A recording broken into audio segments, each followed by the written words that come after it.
Guys, আমরা এখন Kuakata. Kuakata. Hello guys, আমরা এখন কুয়াকাটা। আমরা এখন অবস্থান করছি কুয়াকাটাতে এবং আমরা একটা সুন্দর ভ্যান নিয়ে এখন সমুদ্র পাড়ে যাচ্ছি। সি বিচে ঘুরবো, মজা করব।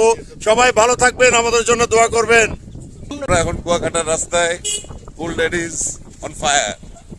তো গাইস, আমরা এখন কুয়াকাটা থেকে চলছি এখন লেম্বু বন, মানে লেম্বু বুঝছেন, লেমন বন, যেখান থেকে আমরা আরেকটু আগায় গিয়ে আমরা দেখবো সূর্য অস্ত যায় যেভাবে, এবং এখান থেকে কিন্তু ওই বিখ্যাত গানটি রচনা এবং সুর দেওয়া হয়েছিল, লিম্বুরা লিম্বুরা লিম্বুরা লিম্বুরা লিম্বুরা লিম্বুরা।